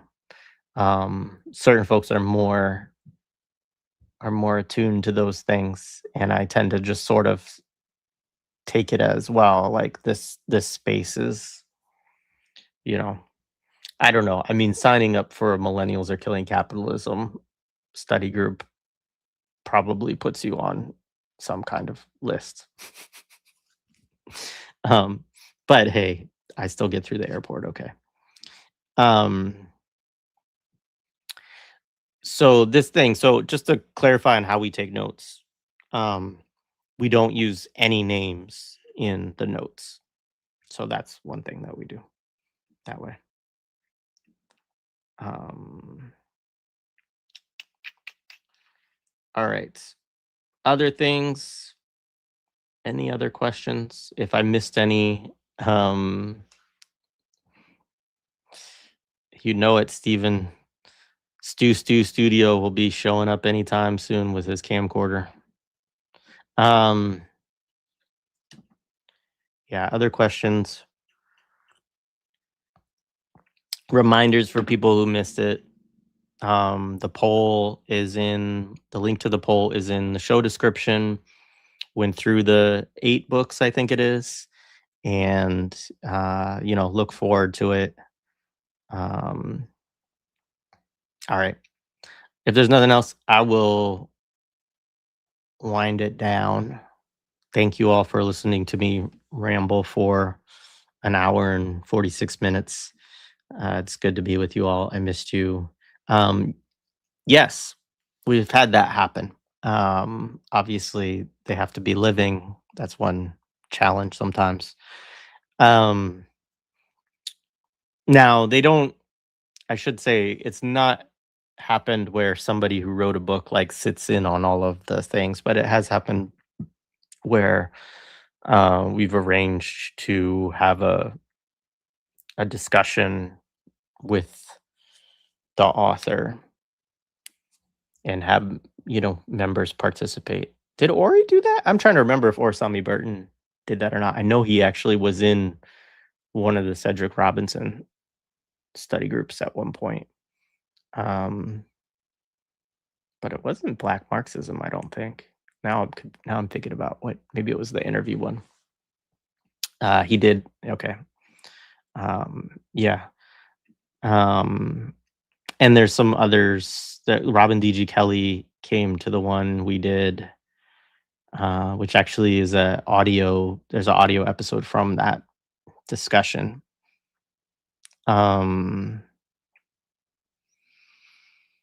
I'm trying to think of others. We maybe I have to talk to Ali Kadri, but I think he'd be willing to do something with us. And then I'd be interested in if we could record it and release it, because I love Ali Kadri interviews too. Um,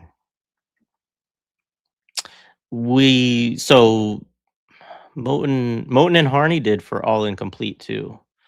Um, yeah, they did as well. Oh, that's right too. Yeah. So yeah, Hiram Rivera, his school, George Jackson School, came and they did a lot of that was pretty cool. They did, rather than, we used to do share outs. We haven't done share outs in a while, but as opposed to share outs that time, I think we would take 10 minutes or so of every session and they would offer summary reflections on the section and kind of key takeaways from their perspective. And that was cool. Um, I don't know. I can't think of other ones. Yeah. Uh, Ghost Lenin. I gotta find. Hang on a second. I gotta try to find. I know this is gonna be difficult, but it will be worth it if I can find it. I know some people in the chat know what I'm looking for already.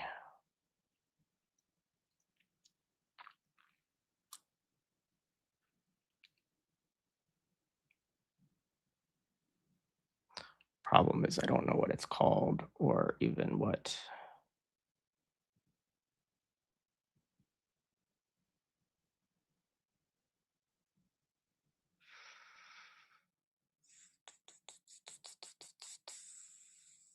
Oh, I found it.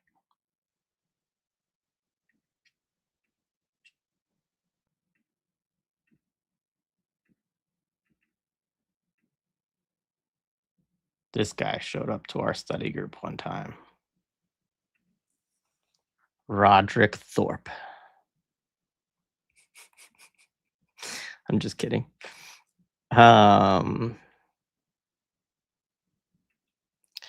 All right. No, I was not looking for Read Beloved. All right. Yeah, yeah. Folks haven't checked that out yet. It's on the Resistance is Fertile Substack, and Benji, I never know if I should out people or not, but whatever. Benji has been part of our study group for Ali Kadri, and hosted Ali Kadri to have a discussion recently. All right. On that note, that's it. Oh, I guess upcoming stuff. I should say something. So I have to get it posted, but on Monday, and I have to figure out the time, which is why I haven't posted it yet. But we're gonna do, is it here? No, I have to get M2 May to respond to my text message. But we're gonna be doing Trading Places with Eddie Murphy and Dan Aykroyd on Monday on Imperial 80s. It will probably be at 10 or 11 a.m. So if folks want to prep for that, that's the movie to watch. Um, and that's not a shot at M2. He usually responds to my texts. I just am being silly because I'm on the air.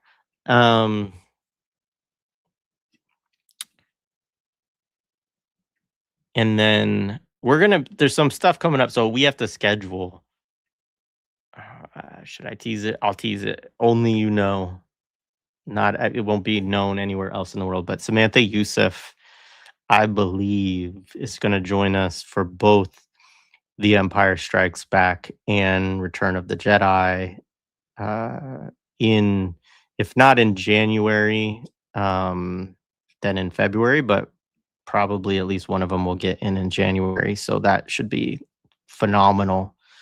We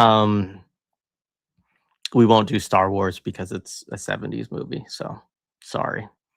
Or New Hope Chapter 4, whatever they call it, Episode 4. What else is coming up?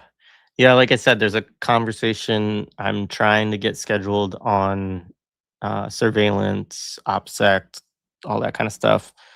Dwayne Monroe has an email into me that I need to respond to schedule something. I've been talking to Abdul Jawad Omar. I think I have a new way that I can rope him in. So I'm going to send him a text after this to see if I can convince him to do something. Lara Shihai's Psychic Militancy, I think, launches this month. So keep a lookout for that. Tuesday at 6 p.m., Sina Rahmani and I, and probably some other platforms, will be hosting a fundraiser for Rifat Al-Arir's family, who is living in a tent and just dealing with all kinds of madness. So we'll be doing that.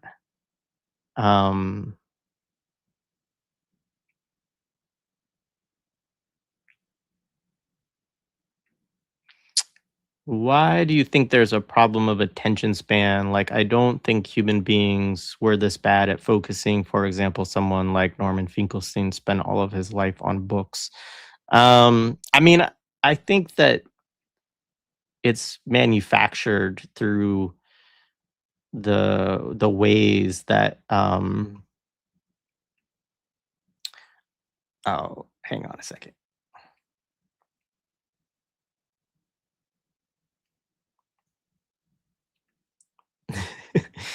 That's great, Samantha. Yeah, I probably shouldn't have spilled the beans, but I'm glad you're here, and yeah, I can't wait for that. Uh, Imperial 90s. So that we've talked about this a couple of times, and I will come back to the attention span. But this is funny because I got distracted in answering your question about attention spans. I think we're gonna call it End of History 90s, and I don't think we'll start it this year. Although maybe at some point we'll do yeah, I don't know. We have to talk about it, but we are gonna do it eventually, or I should say our intentions are, because who knows. But yes, we just have a lot of 80s movies. We have a list with like 100 films on it, and I don't think we're gonna do all of them. Also, for folks who know Dubravka, who's also been in study group and been on the platform a few times, we're gonna have her on to do a movie with us soon. Um, she wants to get us out of the genre of man guy films, which is true. We've done a lot of 80s like dude films, bro films. So we might do Dirty Dancing.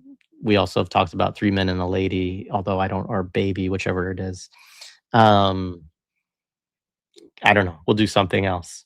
But that'll be a good conversation too, because she was a child in Yugoslavia in the 80s, right? And so um that's one of the things we want to do with Imperial 80s. We've always intended to, but we haven't really done it much yet, is to talk with folks from other parts of the world about like how did these cultural products seep into the consciousness of you as a child in a nation facing Western imperialism, right? Which is like a whole other layer to what the Imperial 80s is all about, and what, because that aspect of the Cold War is essential, right? And it helps us understand too, like the way that the US culture industry is embedding all of these logics into people all over the world. So we'll talk about that.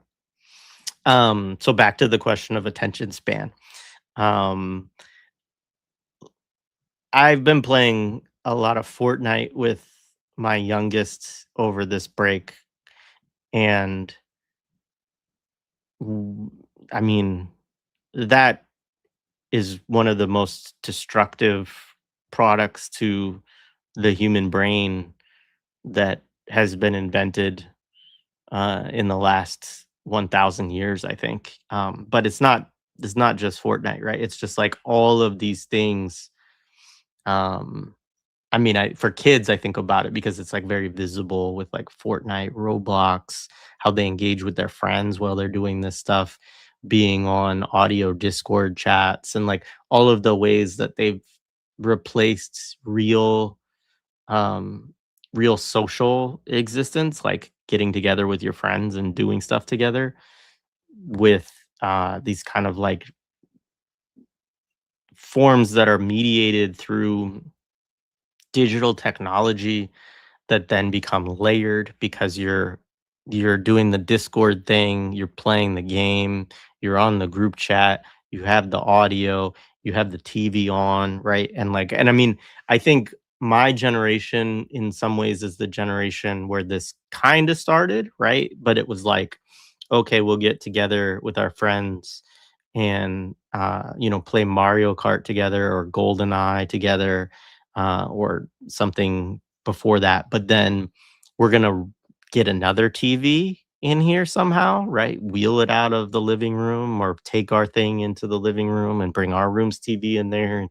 And we're gonna, and then there's a PC, and somebody's gonna be on the PC, and like that's where, it's like, oh, like we need inputs all the time and all these different inputs. So I can't just watch TV anymore. I have to text about it with friends in the group chat, or I have to tweet about it or whatever, right? And it's like, so it's, I mean, like there's the whole question around something like ADHD, right? And like, you know, I mean, they become these really unhinged debates and unhealthy stuff, and like, but there is something I think to point out, right? That even like the weird, like you know, I'm not endorsing any of the views of like RFK Jr., for instance, right? But he taps into something that people understand, which is that like the world, we didn't all used to be this way, and I don't, this becomes a very, very quickly, and I'm just naming it because I feel it happening already. It becomes a kind of ableist discourse and all of these things, right? But what I mean is that there are all these ways that the development of these technologies, the proliferation of them, the the multi-tiered, the many aspects of it. Heck, even me, like I part of the reason I wanted to do this stream today is because I've missed the kind of dopamine rush that I get from doing a live stream and seeing you all in the chat, right? Just being honest, right? And so like all of that stuff that's gone on over the last 30 years in a very, 40 years in a very, like, aggressively escalating fashion, I think has chewed up our attention spans and spit them out in, like, little pieces, and I think they're recoverable, but it also requires us to, divest our time and our attention from a lot of these things that are really hard for us to let go of and that we don't want to. And if you did that, then you probably wouldn't be here watching my rant right now. And so thank you for not doing that. But yeah, I don't have a good answer to that, but it's not something um it's not something that I have anything particularly rosy to say about. I think about it a lot and I worry about it a lot. Um, it is not going to be only US films for the Imperial 80s. I mean, and some people have asked us, like, why do we only do bad movies? And we don't only do bad movies, but mostly, yes. Um, so one is that it is a primarily a critical project. And so we're not necessarily like if folks want more engagement with third cinema and with revolutionary cinema and with I really recommend Mtume's other podcast Within Our Gates because I think he's like very engaged in that project actually. Um but we have talked about and we probably will do some films as counter examples at different points. I mean, we've already done a little bit of that. Like I think Mtume he loves RoboCop more than I do, but I think he thinks it's like really, good criticism and all of that and a good film.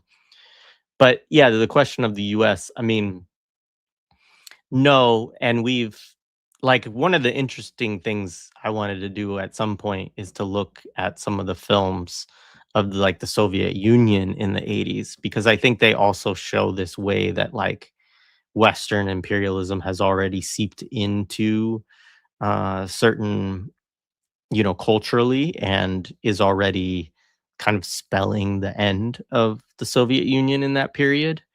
But yeah, we'll do some different things with it. It will be primarily US because and I mean there would be a good question about like should we do some more like Western European films or shows or whatever that were really damning.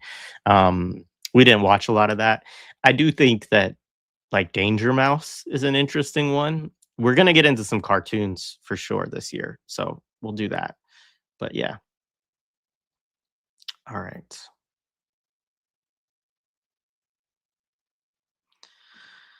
Yeah, this is I don't know what to say about this, but it's really hard, I mean, obviously I'm not in it and I don't have to deal with it, but just watching people intense have to constantly try to triage their lives, remake, and just knowing that this is because of the freaking total destruction of everything by, you know, the Zionist entity with US bombs and the continued forced horrendousness through this so-called ceasefire, and it's just I don't know, it just enrages me totally, and so, yeah, we'll continue to do what we can to support folks. Um, I don't remember how long Vines were, but, yeah, I mean, TikTok, right? Like, Reels, it's part of why I don't do some of that, but try not to do too much because I just don't think it plays into a you know productive part of anything.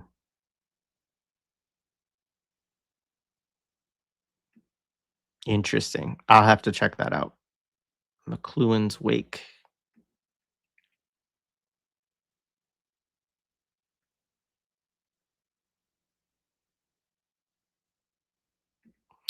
Yeah, we'll definitely get into the rom-coms.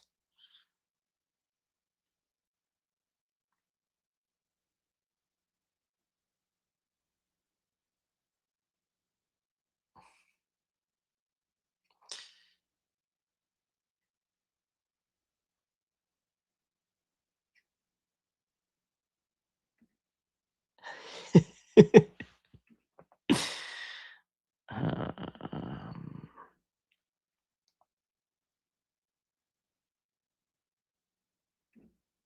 book recommendations. Kids These Days, Human Capital and the Making of Millennials by Malcolm Harris gets into this attention spanned by the imposed tech too. Right on. Thank you. I need to read some Malcolm Harris this year. I know Chitty Matcha is number 1 on bringing up his books, but yeah, I wanna read some of his stuff. Um, yeah. I know we're dealing with this right now because 'cause we've gone overboard on it and we need to do less of it, and it's like, "Why won't you let me have anything?" Alright. Um,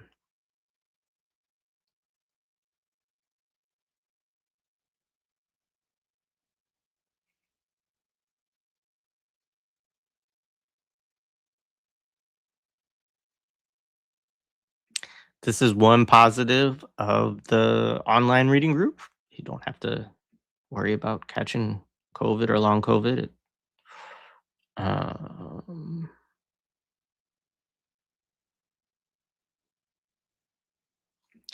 yeah, this is something I mean, I would love to talk to Samantha Youssef a little bit about this too, and Mtume, just because like I remember they had a discussion at one point about how long the shots are in films and how quickly they transition. Um, and if Samantha's there, she could probably say like how quick it is in Hollywood, like what the expectation is of like how many seconds before you switch to a different shot, right? But it's a very high turnover in Hollywood films and television. Um, maybe a little bit less, and it'd be interesting to look at like sitcoms in this or whatever. Um, but that if like in Mtume's work or in people who are making films with lower budgets, like one of the ways that you spend less money is to actually take fewer shots and to hold shots longer, right? So you just like you all have had one shot throughout this live stream, basically, other than me pulling up, um, you know, denim Lenin, um, and that tweet early on or the Facebook post.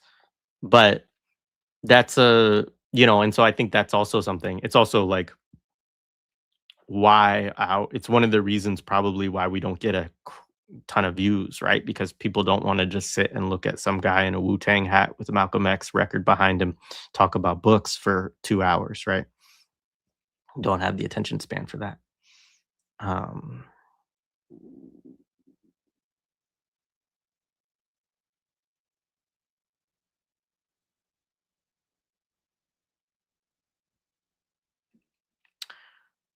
we have not. And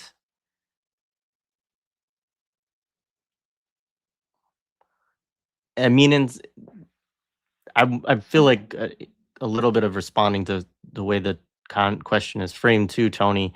Like, um, so the book that I sent you the other day that we were talking about. So there is a book called The Radical King, which is a edited collection of radical writings about Martin Luther or from Martin Luther King, speeches and writings and letters, which is good. People should read it. Then there's the book by Andrew Douglas and Jared Loggins, Prophet of Discontent, I think it's called, which is about looking at King's like writing, speeches, development, and a critique of racial capitalism in the way that they're looking at it through, Cedric Robinson and others. Both are good, and we interviewed them. People can check that out. It's a great interview. Um, then King had other books, like Where Do We Go From Here? Chaos or Community, right? And other stuff. And I mean, I would describe King always as radical to some degree. I mean, radical is a fairly nebulous term, but I would, using it in that, the way Angela Davis, I think, is the one who said radical means trying to grasp it by the root, looking at root causes of issues, trying to look at structural analyses, etc. Like King is always that. And I mean, Jared Ball has engaged on I Mix What I Like a lot more with Martin Luther King over the years than I have, or than we have here. But so, I think all of his work is radical to some extent, but I do think his politics became more anti-imperialist and more. He was interested in socialism, right? And that's one of the things that you get through that Radical King book is, um, but there's also anti-communism within King, right? And that's an interesting thing too. And I don't know that fully got reconciled, although his shift around the Vietnam War is an interesting one in that way because a lot of the support for the Vietnam War was along this lines of this crusade against communism, right? Um, and and also his eulogy of Du Bois, right, where he talks about basically, I don't this is paraphrasing, but he's like, if Du Bois died a committed communist, then maybe we need to critique our own anti-communism. So there's that too. But yeah, we haven't.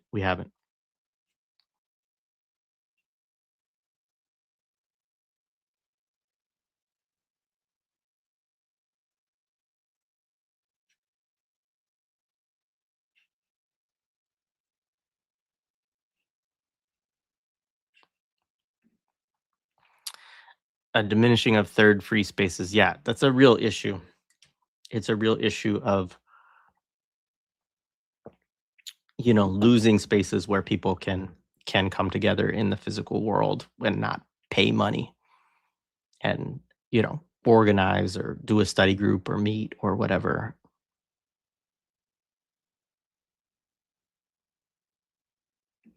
Yeah, we'll have to do Matawan at some point.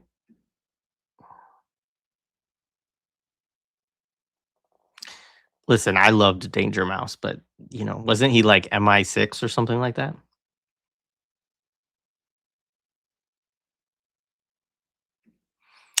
Yes, 2 times. And we'll have him on again. I just need to read the book first before I have him back on. But and as long as he accepts the invitation, which I assume he will, he's always very gracious.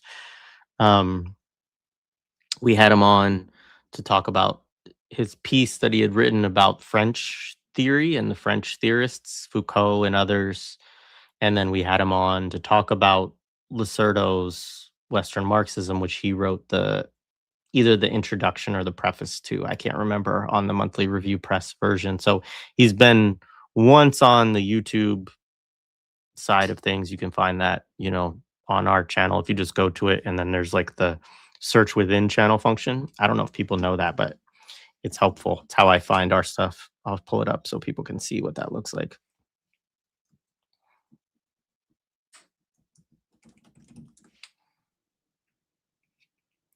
Um,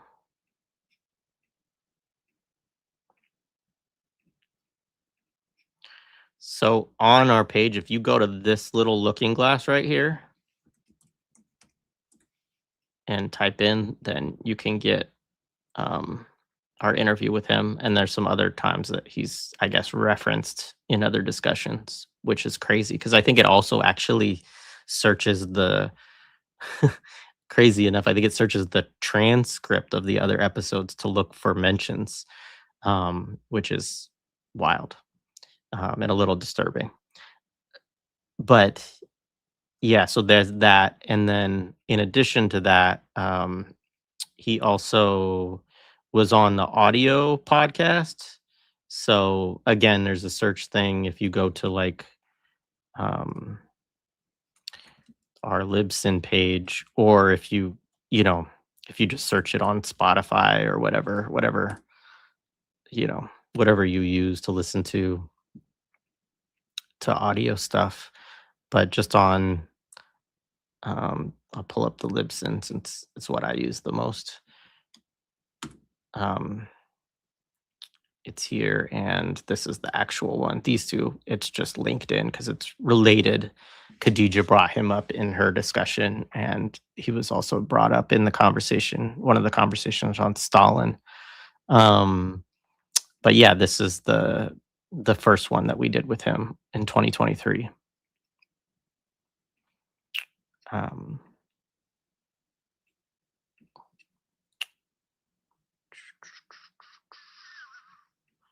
yeah, we'll have to do Harry Met Sally. It was like not, you know, Rob Reiner obviously was tragically killed recently, and although I who knows what that's all about because he was killed by his son allegedly. Um, but I was like really grateful that we weren't doing a Rob Reiner film that day on Imperial 80s because it was on a Imperial 80s day, and I was like, "Oh, that would have been maybe a little bit too soon."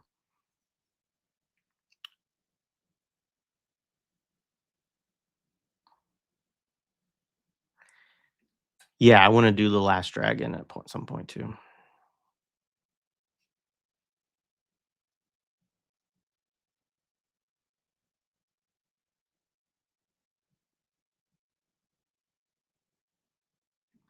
Yeah, so sorry, I'm just getting to this. I'm behind on the chat, but 1 to 3 seconds on like the length of um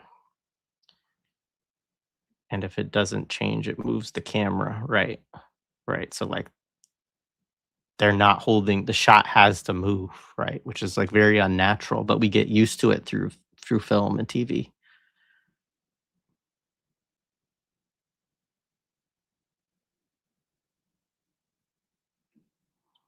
That's why leading the eye is big in what we do so you're primed to be in place for the shot change.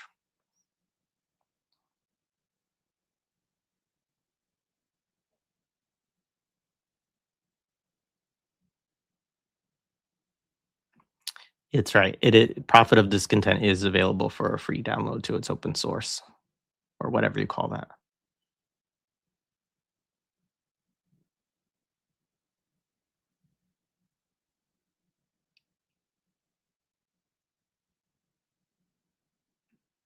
Nice. That's great. Local reading groups are awesome.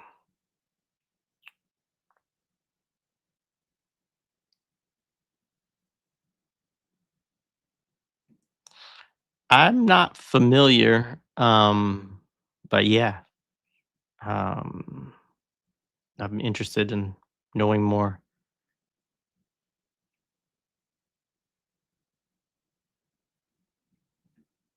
Oh, that's interesting. Sorry.